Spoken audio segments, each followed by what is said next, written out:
Merci de votre attention, madame, monsieur. L'actualité ce soir est ce nouveau round de discussion sur le football national tiré, vous le savez, à 8 à 10 entre le comité de normalisation mis sur pied par la FIFA et le collège des présidents des clubs contestataires rencontre la primature avec le chef du gouvernement en médiateur. Ça y est, c'est maintenant connu l'ordre de passage des messages des candidats à la présidentielle sur les médias officiels. Le tirage au sort a eu lieu ce jeudi en présence des représentants des candidats. Enfin, à ce côté, des parents d'élèves appellent leurs pères à bien tenir leurs enfants. Ces derniers ne doivent pas participer au mouvement de grève qui affecte le secteur éducation, estime-t-il. Ils sont en tournée de sensibilisation. Voilà, madame, monsieur, le sommaire. Bienvenue. Voici le journal. Bonsoir à tous. Le football d'abord. Le football, comme il va sur la terre de nos aïeux. Le football national, objet de ce bâton de discussion, la primature, nouveau round des principaux acteurs. D'un côté, le comité de normalisation mis sur pied par la FIFA est contesté. De l'autre, les présidents de clubs, les fondeurs. Au milieu, en médiateur, le chef du gouvernement. Compte rendu de séance, Sylvain Raboujou.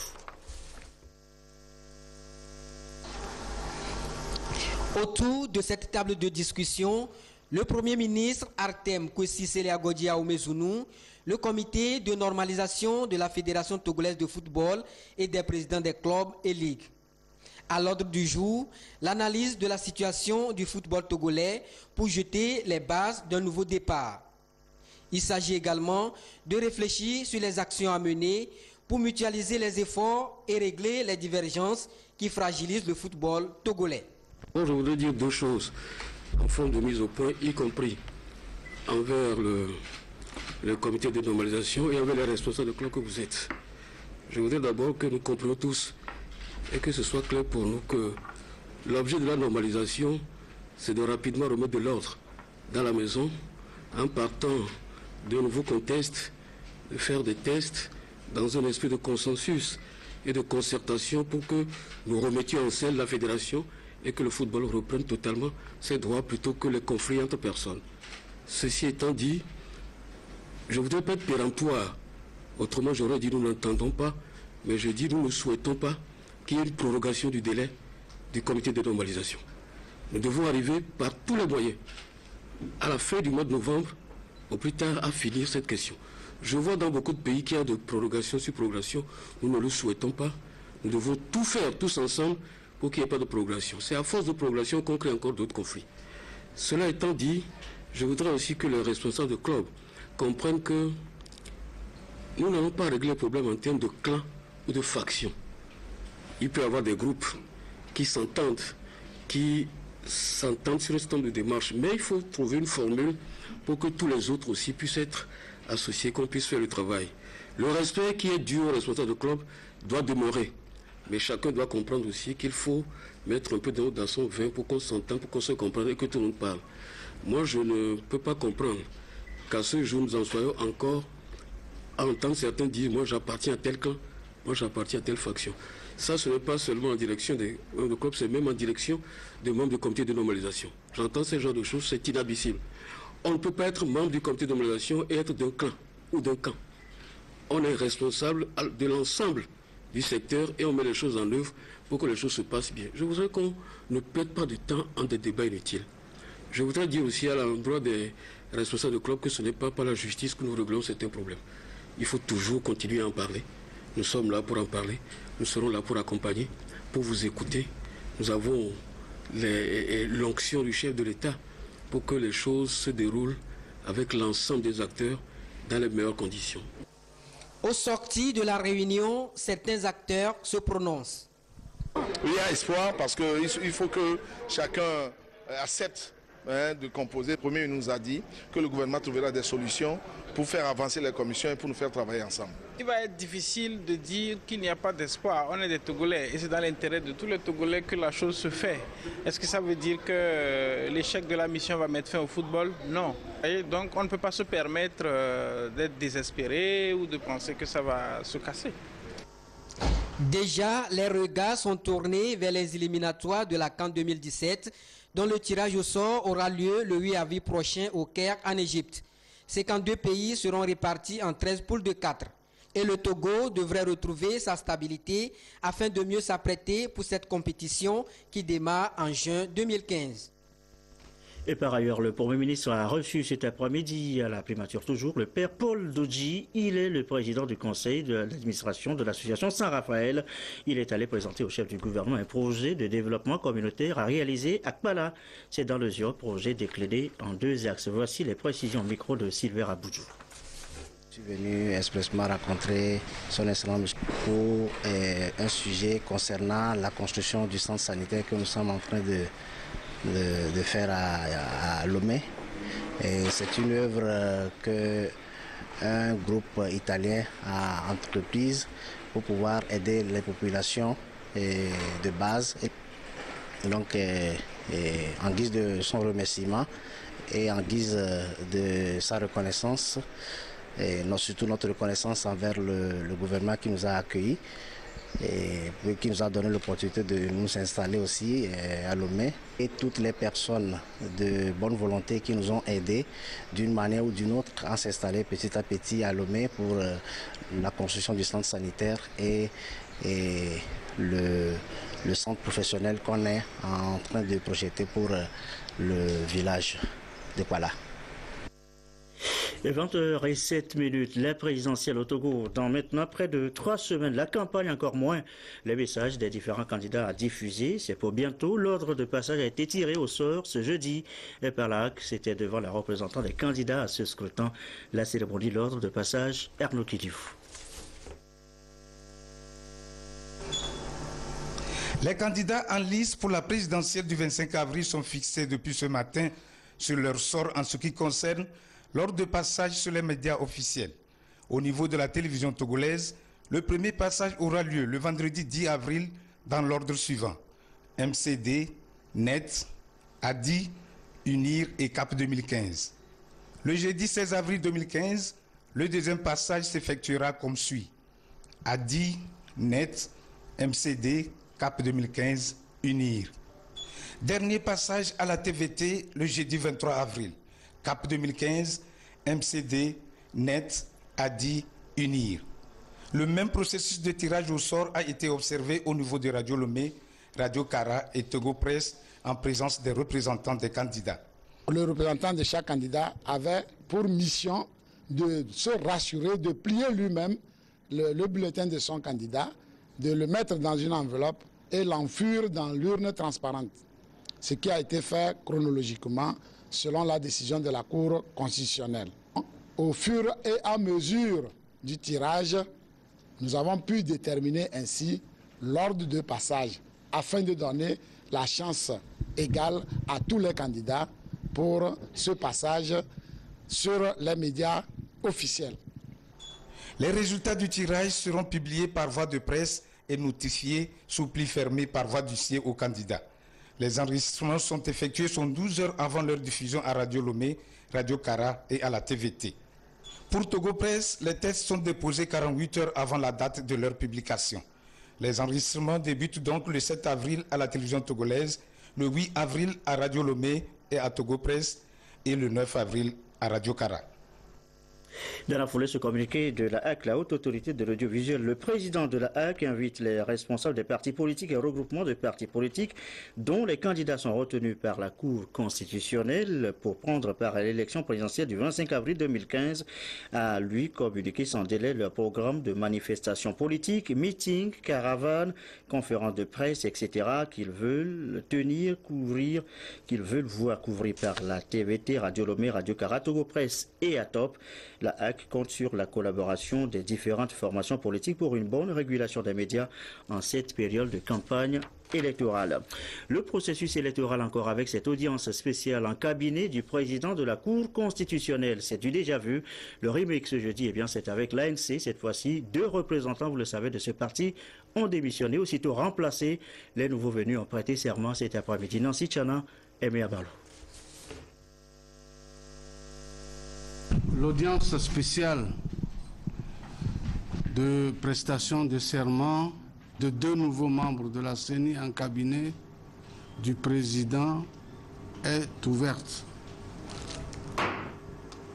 2 membres de la Commission électorale nationale indépendante ont remis leur mandat de mission au président de l'institution le 31 mars. Celui-ci l'a notifié à la Cour constitutionnelle ce 2 avril.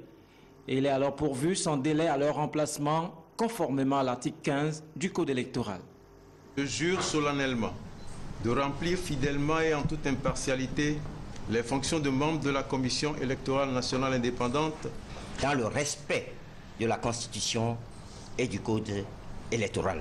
La Cour donne acte à chacun de vous de la prestation du serment et du forme et vous renvoie dans l'exercice de votre fonction.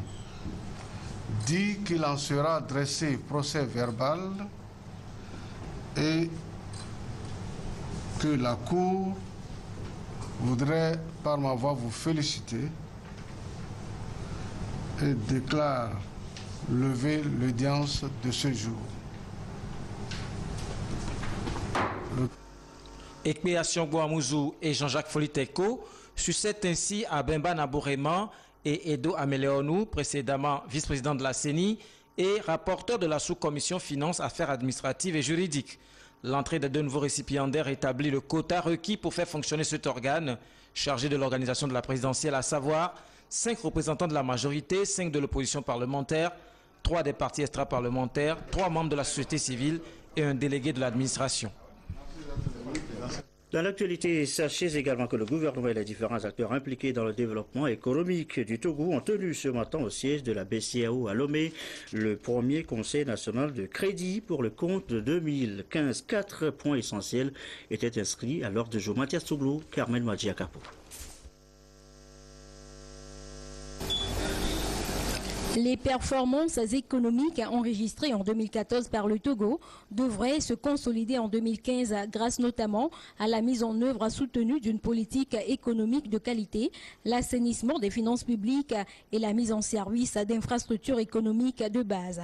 La croissance devrait être portée à 5,8% cette année, alors que le taux d'inflation devrait être maintenu à 1% contre 2% l'année précédente. Et ce, dans un contexte de bonne campagne agricole et de baisse des prix de biens importés, précisément le baril de pétrole. Le premier conseil national de crédit de la BCEAO pour le compte de 2015 a noté avec un certain satisfecit l'évolution des indicateurs du secteur des établissements de crédit qui financent l'économie à 34% du PIB. Les banques sont toujours dynamiques dans l'accompagnement de l'économie. Donc c'est une dynamique qui est encourageante et nous espérons que les réformes vont se poursuivre pour renforcer cette dynamique-là. Toutefois, des actions doivent être prises pour que améliorer le financement du secteur privé. Le Conseil a noté une progression de l'activité bancaire de 2,3% au titre de l'année 2014. Le Fonds national de la finance inclusive, FNFI, avec son premier produit APSEF, a contribué efficacement en 2014 à inclure dans le système financier plus de 300 000 Togolais. Cette dynamique devrait être maintenue avec l'assainissement des institutions de microfinance. Nous nous sommes félicités également de la mise en œuvre de 2 nouveaux produits, l'accès des agriculteurs aux services financiers et l'accès des jeunes aux services financiers Agicef et Agricef.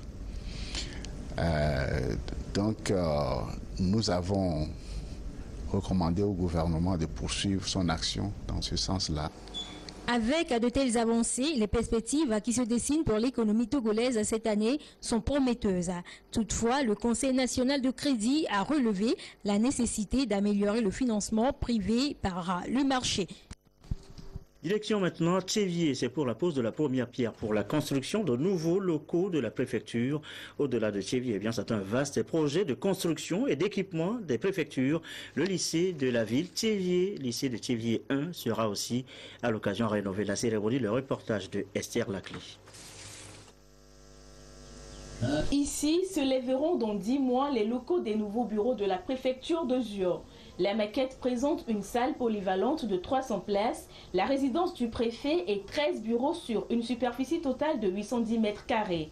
Les travaux ont été lancés par le ministre de l'Administration territoriale, de la décentralisation et des collectivités locales. Ils seront exécutés par les entreprises Ecobac sous le contrôle des bureaux d'études INGER. Le bureau du préfet et des services administratifs qui occupe l'aile ouest du bâtiment, les bureaux des services techniques et du président du conseil, du secrétaire du conseil qui occupe l'aile est, et au centre du bâtiment vous avez l'espace d'accueil et une salle de réunion de 80 places. Les travaux vont également prendre en compte la rénovation du lycée de Thiévié 1.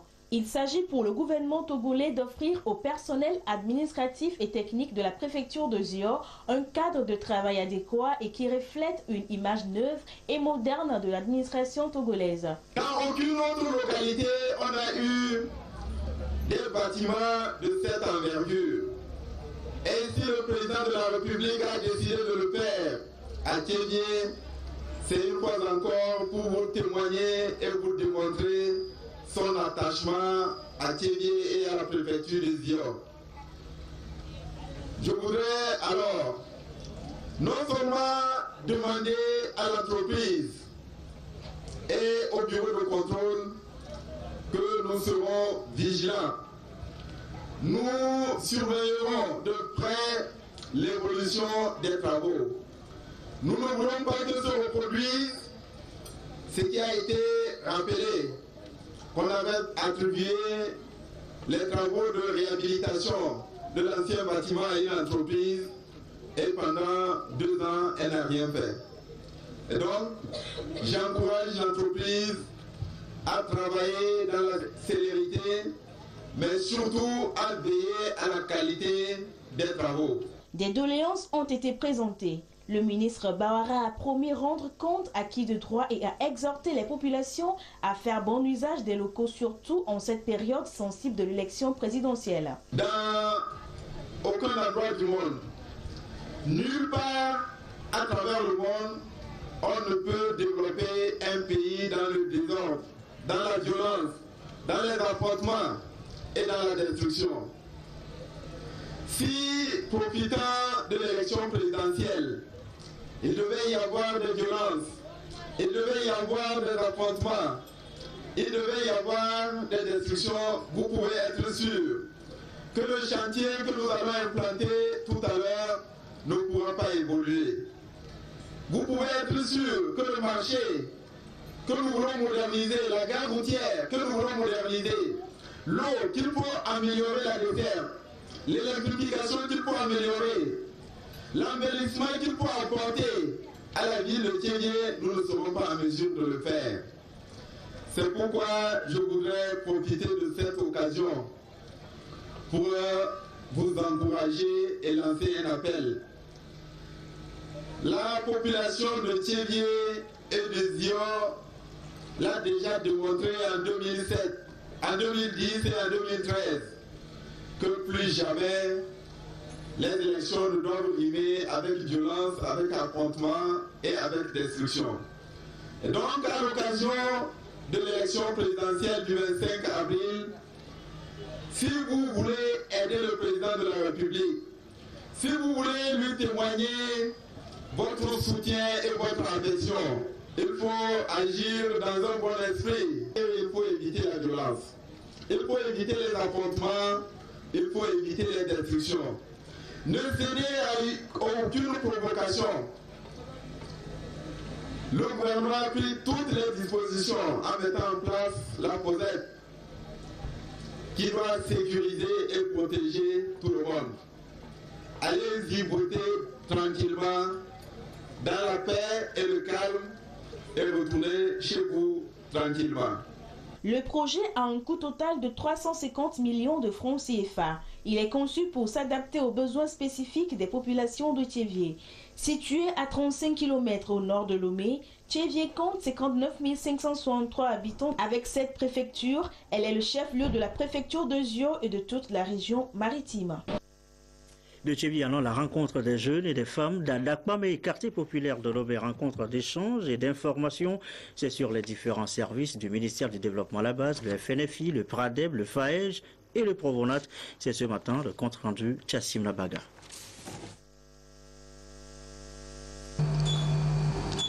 L'un après l'autre, le FNFI, le FAEJ, le PRADEB, l'ANVT et le PSAEG ont été présentés aux femmes et aux jeunes d'Adakpamé. Il s'agit des programmes pilotés par le ministère du Développement à la base qui visent à donner un minimum vital aux populations les plus défavorisées, mais également à leur permettre de mener des activités génératrices de revenus et de créer leurs propres entreprises. Il y a un vent de développement qui a commencé par souffler et depuis l'année dernière, beaucoup de quartiers ont su bénéficier donc des différents financements, mais nous étions sous-informés. Nous ne pourrons gagner la lutte contre la pauvreté qu'en travaillant, qu'en créant, qu'en ayant des initiatives. Mais pour aller à l'initiative, nous avons besoin d'un fonds de départ. Et ce fonds de départ, on nous dit, il est disponible. Il est disponible, mais comment y accéder? Qu'en est-il? Il était donc essentiellement question lors des échanges d'expliquer à ces jeunes et femmes d'Adakpamé les conditions générales d'accès à ces projets-programmes pour en bénéficier. La première activité que nous menons avec la communauté, c'est de l'aider à se clarifier une vision et à identifier des projets-programmes pour réaliser cette vision. Le programme d'appui au développement à la base appuie les jeunes qui ont des projets. On leur fait des formations en entrepreneuriat, en gestion d'entreprise et on finance leurs projets via les institutions de microfinance. Le volontariat, ce n'est pas un emploi, c'est un programme qui vise en même temps le développement socio-économique du pays. Il vise aussi l'employabilité, à augmenter l'employabilité des jeunes diplômés sans emploi. Donc ce programme s'adresse prioritairement aux jeunes diplômés togolais sans emploi. Désormais bien informés, ces jeunes et femmes d'Adakpamé comptent saisir l'occasion que leur offre le gouvernement pour améliorer leurs conditions de vie et de travail. On nous a appris la manière dont on va utiliser l'argent qu'on va nous prêter. On doit les rembourser, c'est à rembourser. Ce n'est pas l'argent qu'on doit prendre pour aller manger n'importe quoi, mais c'est pour travailler, fructifier ça. Je suis très content. Je pense qu'avec ces projets et autres, je peux aussi faire quelque chose pour améliorer ma condition de vie. Depuis 5 ans déjà, le gouvernement multiplie des initiatives en faveur des couches vulnérables au Togo. Voilà pourquoi les jeunes et les femmes d'Adakpamé ont été exhortés à se constituer en groupe solidaire ou en groupement pour bénéficier au mieux de tous ces projets. Cette campagne des parents d'élèves à Sokodé, nous l'annoncions en titre aussi. Ils demandent, ces parents d'élèves, à leur père de bien tenir leurs enfants. Ces enfants, estiment-ils, ne doivent pas prendre parti dans la grève qui paralyse le secteur éducation. À Sokodé, la correspondance de Lamarck Bodjola. Cette tournée de sensibilisation à l'intérieur du pays vise à attirer l'attention des parents d'élèves sur les conséquences de la grève en vue de veiller sur les enfants pour qu'ils ne sortent pas dans les rues. Les 4 fertières des associations des parents d'élèves du Togo, nous sommes dit qu'il faut commencer par sensibiliser les parents. Lorsqu'un enfant quitte la maison, il faut que le parent sache exactement là où se trouve l'enfant. Et lorsqu'il y a grève, qu'ils retiennent leurs enfants à la maison, au lieu qu'ils soient dans la rue. Est-ce que ce sont les enfants qui font la grève ou c'est les enseignants? Pire encore, c'est qu'ils sont jeunes et lorsqu'ils se mettent dans la rue, parfois c'est sans contrôle. Et quand il y a mort d'homme, ce sont nos enfants. Nous avons même appris que dans une préfecture, les enfants sont allés descendre les couleurs nationales. Nous pensons que c'est très grave. Nous ne pouvons pas attendre pour qu'on commence par s'attaquer au symbole de l'État. Le président national de la FASPAREL, El Hadj Alassane Tchakwedeou, a appelé les parents d'élèves à retenir les apprenants lors des grèves pour éviter le débordement. Et pendant ce temps, Vaughan, eh bien, c'est l'entrepreneuriat, le marketing, l'hygiène des produits agricoles transformés qui préoccupent les femmes. Elles sont des femmes leaders de groupements féminins de la région maritime réunis là à Vaughan en formation. Clarisse Saticlé.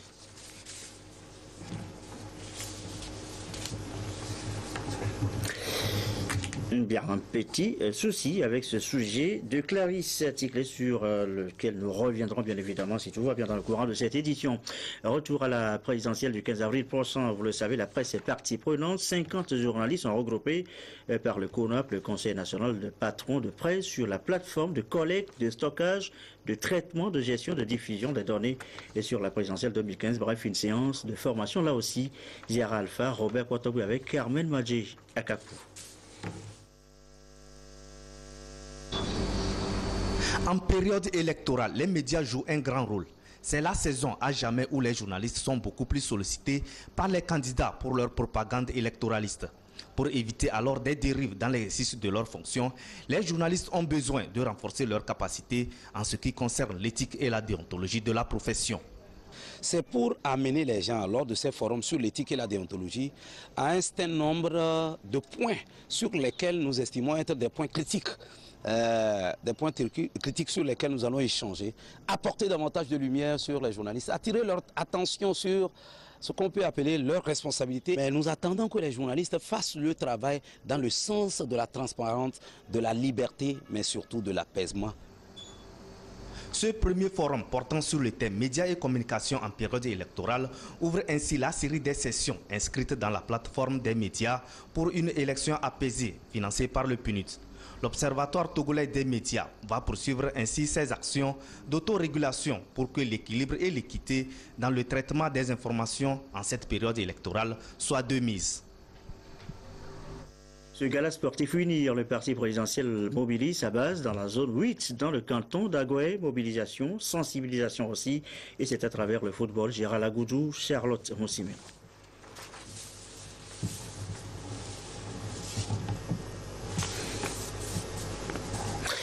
Bien, visiblement, ça ne va pas du côté de la diffusion. Quelques petits soucis. On va passer à Claude Ama qui est avec nous, et justement pour la page des sports. Claude, bonsoir. Oui, bonsoir. On va parler avec vous des matchs retour ce week-end des 16e de finale de la Coupe continentale.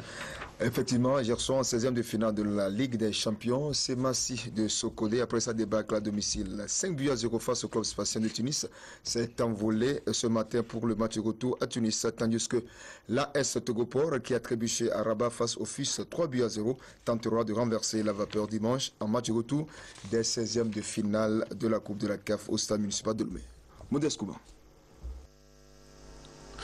Pour ce match retour des 16e de finale de la Coupe CAF face au FUS de Rabat, l'Est Togopor affiche complet pour réaliser un exploit après le naufrage 0-3 à l'aller. Durant les 3 semaines de pause, l'Est Togopor a multiplié les séances d'entraînement et livré des matchs amicaux contre l'ASPAC du Bénin et l'Académie Planète Foot d'Agbédrafort pour corriger les lacunes, notamment la défense et le milieu de terrain. Au port, le mot d'ordre est la victoire, gagnée pour se qualifier pour les 8e de finale. Dans les rangs des Marocains arrivés à Lomé ce jeudi matin, on vient défendre la qualification. Le match s'annonce donc rude et le public est convié à pousser l'Est Togopor à la qualification, mais aussi être de cœur avec ses Massi de Sokodé en déplacement à Tunis pour jouer le club sphacien. Après la gifle à Lomé, 0-5, les guerriers de Tchaoudja vont tenter de limiter les dégâts ce dimanche dans cette Ligue des Champions. Les guerriers ont quitté Lomé ce matin. Et on va parler avec vous du championnat, les championnats d'université édition 2015 qui ont été lancés hier à l'université de Lomé. La faculté de droit, championne en titre, a affiché ses intentions face à l'Institut national des sciences de l'éducation. Sur le terrain rouge du campus universitaire de Lomé, la faculté de droit a effectivement confirmé sa bonne forme de championne en titre en battant l'Institut national des sciences de l'éducation 2-0. C'était en présence de Tchempio Teba. À l'université de Lomé, comme partout ailleurs, force doit être au droit. C'est ce qu'ont démontré les étudiants de la faculté de droit, habillés aux couleurs café, à travers leur victoire 2-0 face à leurs homologues de l'Institut national des sciences de l'éducation, INSEE. Les juristes en devenir ouvrent le score dès la 10e minute de jeu grâce à Améléo Stéphane qui revient à la charge à la 112e, synonyme de son doublé. Un exploit réussi sous les yeux du responsable sport de l'Université de Lomé. Cette année, nous avons le record de participation avec 21 équipes représentant les facultés, écoles et instituts de l'Université de Lomé et puis des universités privées. Le jeu aujourd'hui grandit l'homme et construit le citoyen qui est accompli, qui sait qu'il y a le fair play, on peut réussir comme échouer. Et donc l'université est une grande famille qui cultive l'excellence, mais également la solidarité et la fraternité. C'est un bel exemple que nous devons donner à d'autres compétitions. Il faut que le sport revienne à la base et c'est au niveau de la jeunesse qu'on peut retrouver des talents pour les promouvoir pour l'avenir du sport togolais. Cette phase de lancement sera suivie de la cérémonie solennelle d'ouverture prévue le 20 avril. Les championnats universitaires, c'est toutes disciplines sportives confondues, notamment le basketball, le volleyball, le handball, le tennis de table.